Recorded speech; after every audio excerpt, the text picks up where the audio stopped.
Colorfulla, youthfulla. Udayam Varna. Fancy border dhotis, shirts for men and kids. தோல்வியில் துவண்டு போகும் ஒவ்வொருவருக்கும் தன்னம்பிக்கையை ஏற்படுத்த எடுத்துக்காட்டாய் உச்சரிக்கும் பெயர் கஜினி முகமது. 17 முறை தோற்றவன் இறுதியாக வென்றான் என அயராத விடாமுயற்சிக்கு கஜினி முகமதுவின் படையெடுப்பை உதாரணமாக சொல்வதுண்டு. ஆனால் உண்மை கதை இதற்கு நேர் எதிரானது. உலக சரித்திரத்தின் தலைசிறந்த மாவீரர்களுள் கஜினி முகமதுவும் முதன்மையானவர். உலகையே நடுங்கச் செய்த அலெக்சாண்டர் இந்தியாவை கைப்பற்றும் நோக்கில் சிந்து நதிக்கரை வரை வந்துவிட்டு நதியை கடக்க முடியாமல் ஏமாற்றத்துடன் திரும்பினார்.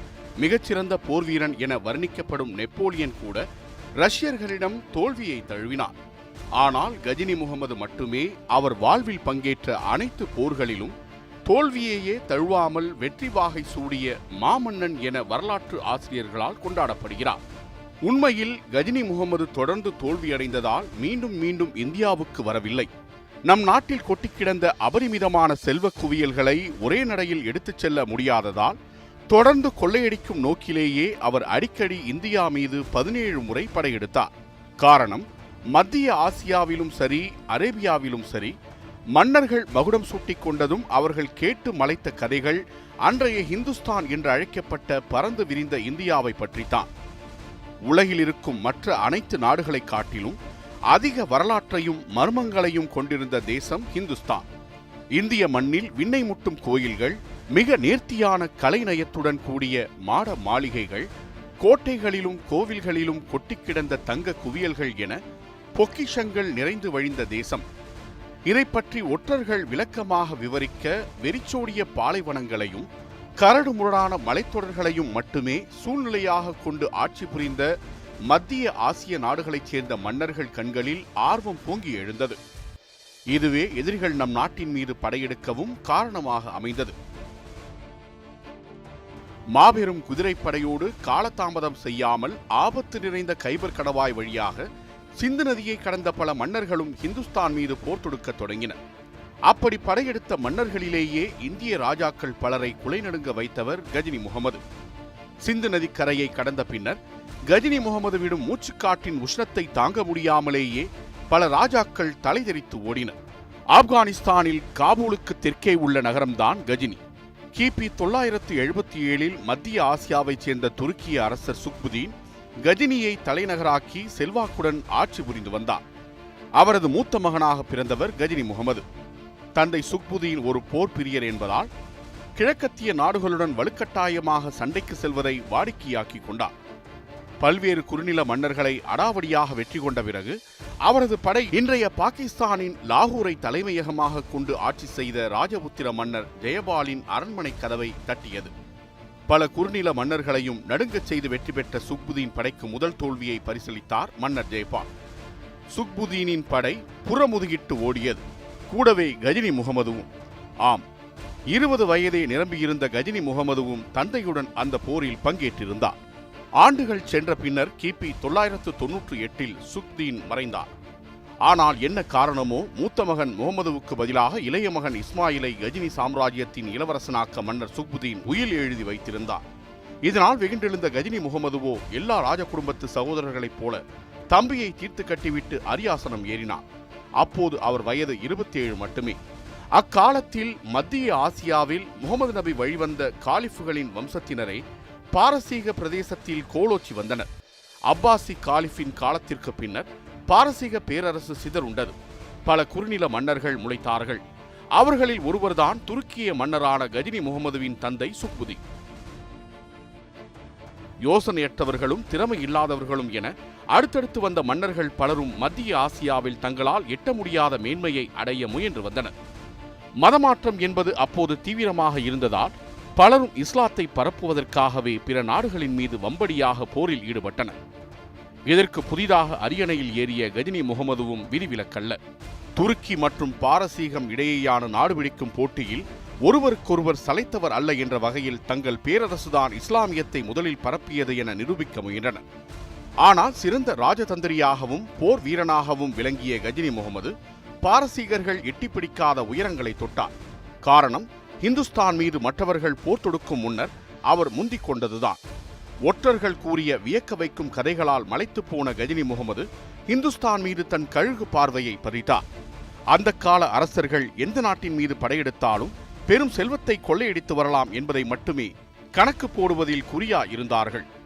அப்படி கைப்பற்றிய நாட்டை தன்னுடைய ஆளுகைக்கு கீழ் வைத்துக்கொண்டு தொடர்ந்து கொள்ளையடிக்கும் அரசர்கள் ஒரு வகை. அதே நேரம் படையெடுத்து அகப்பட்ட செல்வங்களை சுருட்டி கொண்டதோடு மட்டும் ஓடிவிடுவது இரண்டாம் வகை. அதில் கஜினி முகமது இரண்டாம் வகையைச் சேர்ந்தவர். போர் தொடுப்பது, கொள்ளையடிப்பது, ஊர் திரும்புவது மட்டுமே அவர் கடமையாக இருந்தது. மற்றபடி புதிய ராஜ்யங்களை இணைத்து அதை நிர்வகிப்பதில் நேரம் செலவிட கஜினி முகமது விரும்பியதில்லை. கொஞ்சம் கொஞ்சமாக ஆண்டு கணக்கில் வரி மூலம் கிடைக்கும் தொகையை ஒரே தாக்குதலில் சூறையாடி கைப்பற்றுவதில் அவர் கை தேர்ந்தவராக இருந்தார்.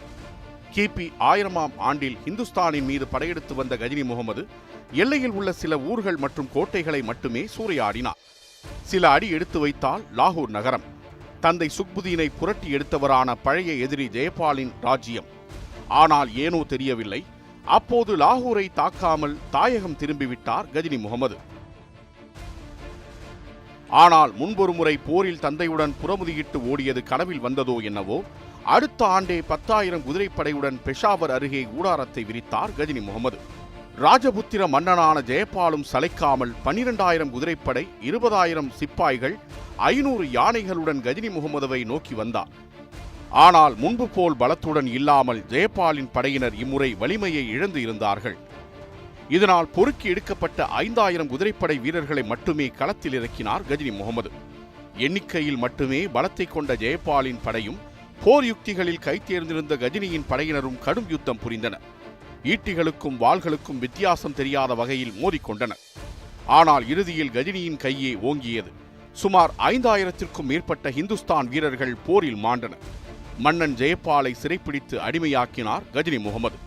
ஜெயபாலின் மகன் அனந்தபாலன் கஜினி முகமதுவுடன் சாமர்த்தியமாக பேசி தந்தையை மீட்கும் நோக்கில் தூது அனுப்பினார்.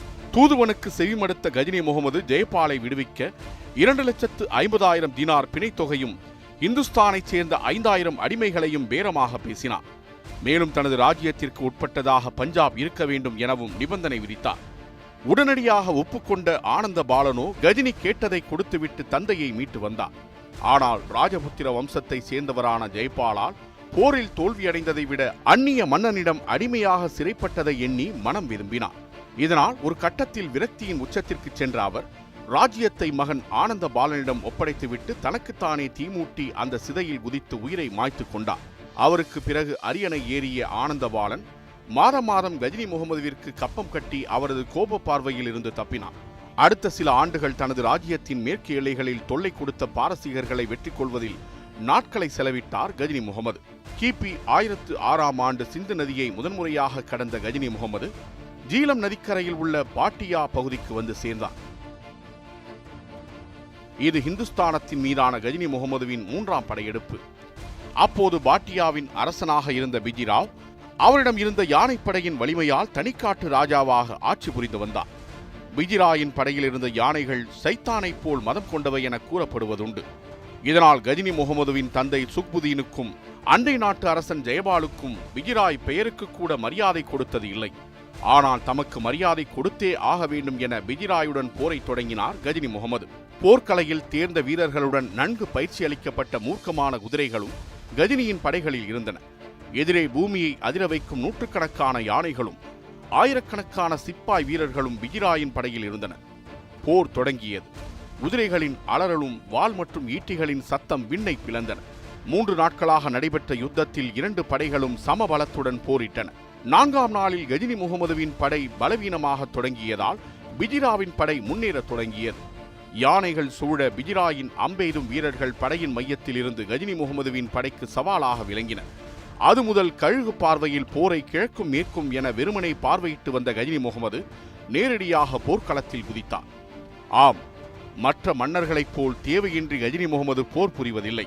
தேவையிருந்தால் மட்டுமே களத்திற்கு வருவதை வழக்கமாக வைத்திருந்தார். அதுவும் கஜினி முகமது வாளேந்தினால் எதிரிப்படை நடுங்கும். அதுபோலவே புயல் போல் வாள் வீசி எதிரிகளை சிதறடித்த கஜினி முகமது பிஜிராயின் படையின் மையத்தை சாமர்த்தியமாக தகர்த்தார். இதனால் குழப்பத்தில் ஆழ்ந்த அப்படையினர் பின்வாங்கத் தொடங்கினர்.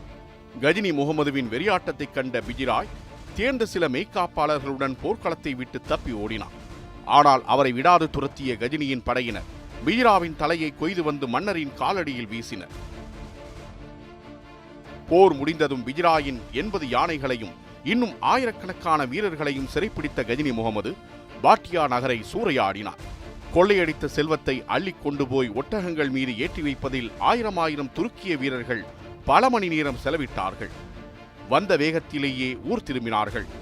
ஒவ்வொரு முறையும் இதே கதை, இதே கொள்ளை, கொலை, பிறகு ஊர் திரும்புதல் என உற்சாக கொண்டாட்டமாகவே இந்துஸ்தான் மீது போர் புரிந்தார் கஜினி முகமது. தலைவனை இழந்த பாட்டியாவுக்கு ஆனந்தபாலின் மகன் சுகபாலனை கவர்னராக நியமித்தார் கஜினி. காரணம், இஸ்லாத்தை தழுவி நவாஸ் ஷா என பெயரை மாற்றிக்கொண்ட சுக்பால் தந்தையை விட கஜினியிடம் அதிக விசுவாசம் காட்டியதால் இந்த வெகுமதி கிடைத்தது.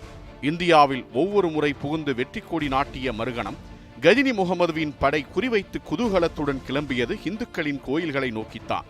மாதக்கணக்கில் வீரர்கள் அலைந்து திரிந்து சேகரிக்க வேண்டிய செல்வம் அனைத்தையும் ஒரே பாய்ச்சலில் அள்ளிக்கொண்டு வர வேண்டுமா? அரண்மனைகள் கூட அவசரம் இல்லை. நேரத்தை வீணாக்காமல் முதலில் கோயில்களின் பக்கம் நம் படையை திருப்புங்கள். அங்கு நம்மை வழிமறிக்க அகழிகள், அரண், படைபலம் எதையும் இந்தியர்கள் வைத்திருப்பதில்லை என்று முன்கூட்டியே இந்துஸ்தானை பற்றி ஒற்றர்கள் கஜினிக்கு விவரித்திருந்தார்கள். அது மட்டுமில்லாமல் தீவிர இஸ்லாமிய மதப்பற்றாளரான கஜினி முகமது உருவ வழிபாட்டை அறவே வெறுத்ததால் கோவிலை சூறையாடி அதன் விக்கிரகங்களை சுக்குநூறாக உடைப்பதை ஒரு புனித காரியமாகவே செய்து வந்தார். கஜினி முகமதுவை பற்றி குறிப்பிட்டுள்ள பல வரலாற்று அறிஞர்களும் அவரை ஐடல்ஸ் பிரேக்கர், அதாவது சிலை உடைப்பாளர் என குறிப்பிடுகின்றனர். சில ஆண்டு காலம் பாரசீகர்களிடம் இருந்து தன் ராஜ்யத்தை காக்க மேற்கு நோக்கி படையை திருப்பினார் கஜினி முகமது. பாரசீகர்களுடன் கஜினி முகமது போரில் மூழ்கிவிட்டார் என தெரிய வந்ததும் பாட்டியா கவர்னராக இருந்த சுக்பால் இஸ்லாத்தை துறந்து தமது தந்தை ஆனந்தபாலன் மற்றும் பாட்டனார் ஜெயபால் வழியில் மீண்டும் இந்து மதத்திற்கு திரும்பினார். பாட்டியாவில் கஜினி முகமது நியமித்திருந்த அதிகாரிகளை விரட்டி அடித்தார். பாரசீக போர் முடிந்ததும் சுக்பாலனின் செயல் கஜினி முகமதுவிற்கு கடும் சினத்தை உண்டாக்கியது. இதனால் 5ஆம் முறையாக இந்துஸ்தான் மீது போர் தொடுத்த கஜினி சுகபாலனை வீழ்த்தி தனிமைச் சிறையில் அடைத்து சித்திரவதை செய்தார். தம் மகன் கைது செய்யப்பட்டதால் ஆத்திரமடைந்த ஆனந்தபாலன் கஜினி முகமதுவிற்கு கீழ்ப்படிவதை நிறுத்திக் கொண்டார். மேலும் பெஷாவரை கடந்து கஜினி முகமதுவின் படைகள் இந்துஸ்தானுக்குள் நுழைவதற்கும் ஆனந்தபாலன் அனுமதி மறுத்ததன் விளைவு கஜினி முகமதுவின் 6வது படையெடுப்புக்கு வித்திட்டது. இதுவரை இந்துஸ்தானின் எல்லையை ஒட்டிய பகுதிகளை மட்டுமே தாக்கி கொள்ளையடித்த கஜினி முகமதுவிற்கு இந்துஸ்தானின் கங்கை நதியை ஒட்டிய ராஜ்யங்களை ஒரு கைப்பார்க்க முடிவு செய்தார். பஞ்சாபை கடந்து வளமான கங்கை நதி கரையோரம் உள்ள பகுதிகளில் இந்திய மன்னர்கள் தலைமுறையாக சேமித்த பொக்கிஷங்கள் அனைத்தையும் அடைய வேண்டுமானால் அதற்கு பாலமாக உள்ள பஞ்சாப் தனது ஆளுகைக்கு உட்பட்டதாக இருக்க வேண்டும் என விரும்பினார் கஜினி. சுமார் 10 ஆண்டுகளாக இந்துஸ்தான் மீது கஜினி முகமது போர் தொடுத்தார் என்பதை விட ஜெயபாலின் வம்சத்தினருடன் போர் தொடுத்தார் என்பதே சரியானது. இந்துஸ்தானின் எல்லையில் பிஜிராய் தவிர்த்து ஜெயபால், ஆனந்தபாலன், சுகபாலன் போன்றவர்கள் கஜினியின் ருத்ரதாண்டவத்தை சில ஆண்டுகாலம் தாமதப்படுத்திக் கொண்டிருந்தனர். ஆனால் இந்துஸ்தானின் பிற குறுநில மன்னர்கள் ஒன்று சேர்ந்து ராஜ்யத்தை காக்க எந்த ஒரு தற்காப்பு நடவடிக்கையும் எடுக்கவில்லை என்பதே பரிதாபகரமான உண்மை. ஒன்றுபட்டால்தான் உண்டு வாழ்வு என்பதை ஏற்றுக்கொள்ள மறுத்து தேசிய உணர்வை மறந்தார்கள் அக்கால ராஜபுத்திர மன்னர்கள். பொதுவாக பல இந்திய மன்னர்களுக்கு போர் என்பது வீரம் கலந்த ஒரு தற்காப்பு கலையாகவே இருந்தது. அதனால் தற்காப்புக்காக யுத்தம் செய்வதோடு நிறுத்திக் கொண்டார்கள். வலிய சென்று தாக்குவதுதான் உண்மையான தற்காப்பு என்பதை கஜினி முகமதுவை போல் அவர்கள் உணர்ந்திருக்கவில்லை. மகனை சிறையில் அடைத்ததால் பகை கொண்ட தந்தை ஆனந்தபாலுக்கு எதிராக கிபி 1008ஆம் ஆண்டு போர் பிரகடனம் செய்தார் கஜினி முகமது. கஜினியின் படைபலத்தை பற்றி நன்கு அறிந்திருந்த ஆனந்தபாலன் மற்ற ராஜபுத்திர குறுநில மன்னர்களை உதவிக்கு அழைத்தார். இதுவரை இந்துஸ்தான் எனும் தேசிய உணர்வு ஓங்கி ஒலிக்காமல் இருந்தாலும் அது இன்னும் சாகவில்லை என்பது ஆனந்தபாலுக்கு கிடைத்த உதவியின் மூலம் நிரூபணமானது. உஜ்ஜயினி, குவாலியர், கலஞ்சர், கனோஜ், டெல்லி, அஜ்மீர் மன்னர்கள் பஞ்சாபிற்கு ஆதரவாக படை திரட்டி வந்தனர். கஜினி முகமதுவின் பாராக்கிரமத்தை அரசல் புரசலாக கேள்விப்பட்ட மன்னர்கள் பலரும் எதிர்கால பாதுகாப்பு கருதி ஆனந்தபாலன் எனும் குடையின் கீழ் ஒன்று சேர்ந்தனர். ஆனால் ஒன்று திரண்ட அரசர்களுக்குள் முழு நம்பிக்கை இல்லாததால் ஒருவரை ஒருவர் சந்தேக கண்ணோட்டத்துடன் பார்த்தனர். அவர்களை பின்பற்றிய படைப்பிரிவினருக்கும் இந்த சந்தேக கண்ணோட்டம் தொடர்ந்தது. இதனால் போரில் முதன்மையிடம் பெறும் தகுதி இருந்தும் கட்டளையிடும் அளவிற்கு வலுப்பெற்றவராக ஆனந்தபாலன் திகழவில்லை. ஆனால் முகமது கஜினியின் தரப்பின் படையோ ஒழுங்குடன் அமைந்திருந்தது. ராஜபுத்திரர்களைப் போல் இவர்களுக்கு தங்களது தலைவன் குறித்த குழப்பம் இல்லாததால் அவர்கள் தைரியத்துடன் இருந்தனர். ஆனால் தம் முன் திரண்டிருக்கும் பெரும் படையைக் கண்டு கஜினி முகமதுவிற்கு லேசான அச்ச உணர்வும் இருக்கத்தான் செய்தது. இதனால் படையினர் முகாமிட்டுள்ள பகுதியின் இரு புறங்களிலும் எதிரிகள் ஊடுருவ முடியாதவாறு அகழியை தோண்டினார்.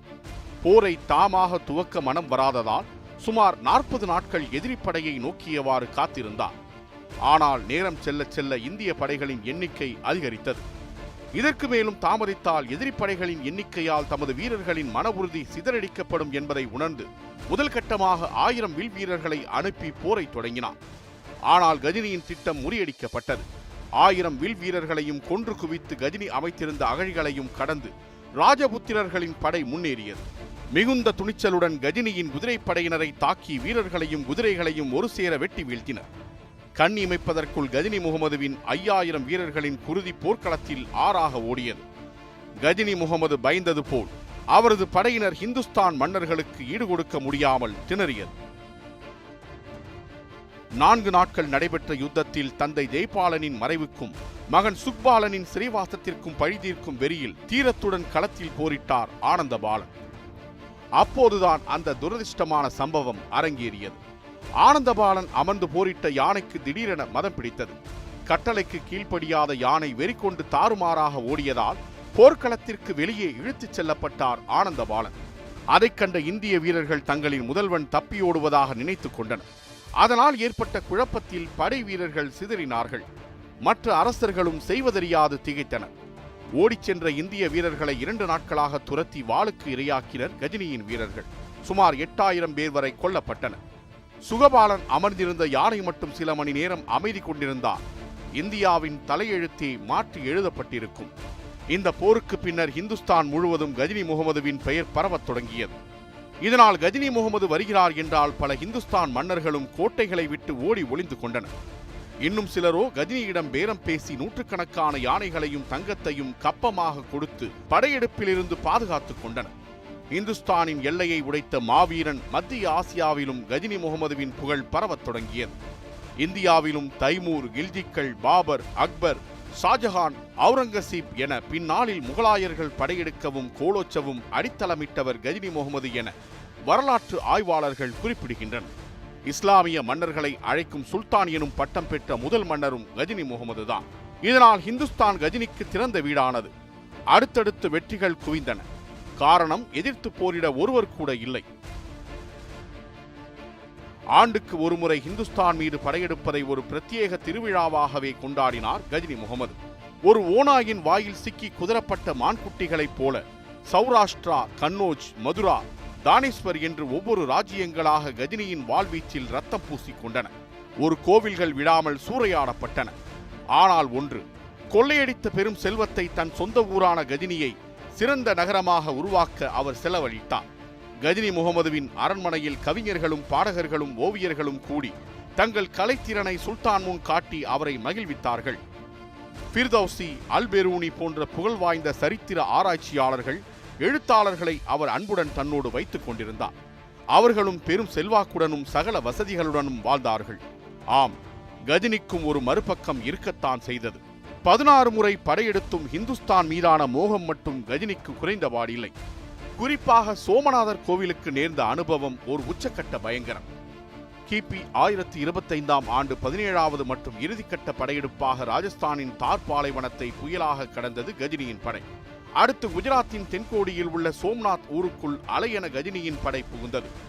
அங்கு கடற்கரையோரம் சோமநாதர் என்று வழிபடப்பட்ட சிவன் கோயில் நாடெங்கும் புகழ் பெற்றது.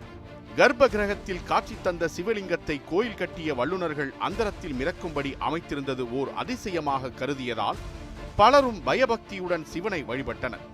சோமநாதர் ஆலய சொத்தில் 10,000 கிராமங்கள் அடக்கம் என்றால் கோயிலில் செல்வச் செழிப்பை பற்றியும் புரிந்து கொள்ளலாம். இது தவிர மன்னர்களும் செல்வந்தர்களும் பக்தர்களும் காணிக்கையாக அளித்த செல்வங்கள் மலையாக குவிந்திருந்தது. கூடவே அரசர்கள் காணிக்கையாக செலுத்திய நூற்றுக்கணக்கான தங்க விக்கிரகங்கள், அவற்றை அலங்கரிக்க வைரங்கள், வைடூரியங்கள், முத்துக்கள் பதித்த அற்புதமான ஆபரணங்கள், இன்னொரு புறம் கோயில் கஜானாவில் நிரம்பி வழிந்த பொற்காசுகள் என அன்றைய உலகின் பணக்கார வழிபாட்டுத் தலமாக சோமநாதர் ஆலயம் விளங்கியது. இஸ்லாமியர்களுக்கு மெக்கா எப்படியோ, இந்துக்களுக்கு சோமநாதர் கோவில் அதற்கு இணையான புனித இடம் என ஒற்றர்கள் கஜினியிடம் கூறியிருந்தனர். இதனால் புனிதம் வாழ்ந்த இடத்தில் நிச்சயம் புதையல் இருக்க வேண்டும் என சரியாக கணித்த கஜினி அதை அடையவே வெறிகொண்டு படையெடுத்து வந்தார். அதே நேரம் இஸ்லாமிய மத கோட்பாட்டின்படி சிலையை வழிபடுவதை வெறுத்த கஜினி முகமது சோம்நாத்தை அடைந்தவுடன் இந்துஸ்தானில் விக்கிரக வழிபாட்டை அறவே ஒழிக்க வேண்டும் என்பதே என் விருப்பம் என சூளுரைத்தார். ஆனால் கஜினி நினைத்ததை விட பிரம்மாண்டமாக இருந்தது சோமநாதர் கோவில். ஒவ்வொரு சூரிய கிரகணத்தன்றும் 1,00,000க்கும் மேல் பக்தர்கள் கடலில் நீராடி சோமநாதர் கோயில் முன் பக்தி பரவசத்துடன் கூடினர். சோமநாதர் கோயிலில் பூஜைகள் நடத்த நியமிக்கப்பட்டிருந்த அர்ச்சகர்கள் மட்டுமே 1000 பேர். பூஜை காலங்களில் ஆலயத்தில் நடனமாட 500 அழகிய நாட்டிய மங்கைகள் நியமிக்கப்பட்டிருந்தனர். பாடகர்கள் 500 பேர். அவ்வளவு ஏன், ஒவ்வொரு நாளும் இருமுறை கடலில் இருந்து ஒரு பெருமலை கிளம்பி முன்னேறி சற்றே தொலைவில் இருந்த சோமநாதர் ஆலய படிக்கட்டுகளை தொட்டு வணங்கி திரும்பும் என்று ஊர் மக்களால் வியந்து பேசப்பட்டது. ஜொலித்துக் கொண்டிருந்த புகழ் வாய்ந்த இந்த ஆலயத்தை தொலைவில் இருந்தே பார்வையிட்ட முகமது கஜினியின் கண்களில் ஆர்வமும் அவசரமும் கொப்பளித்தன. இதுதான் அந்த பணக்கார கோயிலா என முணுமுணுத்த அவரது இதய துடிப்பு உற்சாகத்துடன் அதிகரித்தது. முன்னேறுங்கள் என படையினருக்கு ஆணையிட்டார் கஜினி. ஏந்திய ஈட்டிகளுடனும் அகலமான வாள்களுடனும் பாய்ந்தது துருக்கிய படை. சோமநாதர் கோயில் தனக்கு ஒரு திறந்த வீடாக இருக்கும் என்றே நினைத்தார் கஜினி. ஆனால் ஊர் மக்கள் இப்படி எதிர்ப்பார்கள் என்று அவர் கனவிலும் நினைக்கவில்லை. இதுவரை வந்த வழியெங்கும் கஜினியைக் கண்டு பயத்தில் தலை தெறிக்க ஓடிய மற்றவர்களைப் போல் ஓட்டமெடுப்பதற்கு பதில் பல்லாயிரக்கணக்கான ஊர் மக்கள், கோயிலில் பணிபுரிபவர்கள், அர்ச்சகர்கள் திரண்டெழுந்து கோவிலை காக்க முயன்றனர். கையில் கிடைத்ததையெல்லாம் எடுத்துக்கொண்டு கஜினியின் படையை எதிர்த்து நின்றனர். கஜினி முகமதுவின் கண்கள் சிவந்தன. தடுப்பவர்களின் தலைகளை தரையில் உருளச் செய்யுங்கள் என படையினரிடம் கர்ஜித்தார் கஜினி. ஆப்கான் படை வீரர்களின் ஆயிரக்கணக்கான வாள்கள் சுழலத் தொடங்கின. வெட்டி தள்ள மேலும் மேலும் மக்கள் முன்னேறி வந்து வழிமறித்தார்கள். அன்று சோமநாதர் ஆலயத்தின் வெளியே துண்டாடப்பட்டு உயிரற்று வீழ்ந்த உடல்களின் எண்ணிக்கை மட்டும் 50,000. இத்தனை வெறியாட்டத்துக்கு பிறகு வெற்றிகரமாக ஆலயத்துக்குள் நுழைந்த கஜினி முகமது இரத்தமயமான அந்த சூழ்நிலையிலும் கோயிலின் செல்வச் செழிப்பை கண்டு பிரமித்து போனார். அத்தனையையும் ஒன்றுவிடாமல் அள்ளி மூட்டை கட்டினார்கள் வீரர்கள். கர்ப்ப கிரகத்தில் ஒளி வீசிக்கொண்டு அந்தரத்தில் மிதந்து கொண்டிருந்த சிவலிங்கத்தை கண்டு கஜினி முகமது உட்பட வீரர்கள் அனைவரும் திகைத்து போனார்கள். ஆனால் கஜினியின் கண்களில் இருந்த வியப்பு மெல்ல அகன்றது. வெறி புகுந்தது. இது ஏதோ காந்த சக்தியின் வேலை என்பதை அவர் கண்டுபிடித்தார். கோவிலின் மேற்கூரையில் ஒவ்வொரு கற்களாக உடைக்கப்பட்டது. இதனால் காந்த விசை குறைந்து சிவலிங்கம் மெல்ல அசைந்த பின்னர் கீழே விழுந்தது. அதனை கோவிலின் வெளியே உடைத்தெறிந்து தன் விக்கிரக வழிபாட்டை ஒழிக்கும் கொள்கையில் உறுதி காட்டினார் கஜினி முகமது. சோமநாதர் கோயிலில் இருந்து கொள்ளையடித்துச் செல்லப்பட்ட தங்கம் மட்டுமே 6 டன் எடைக்கு மேல் என கூறப்படுகிறது. காரியம் முடிந்த பின் கடைசி முறையாக இந்தியாவை ஒரு நிறைவான பெருமூச்சுடன் திரும்பி பார்த்துவிட்டு தாயகம் திரும்பினார் கஜினி முகமது. பல வரலாற்று அறிஞர்களும் கஜினி முகமது பற்றி குறிப்பிடும் போது அவர் தேவையில்லாமல் வெறியாட்டம் ஆடியதாகவே வருந்தி குறிப்பிடுகிறார்கள். இத்தனைக்கும் சாம்ராஜ்யம் நிறுவும் எண்ணம் எதுவும் கஜினிக்கு இருந்ததாக தெரியவில்லை.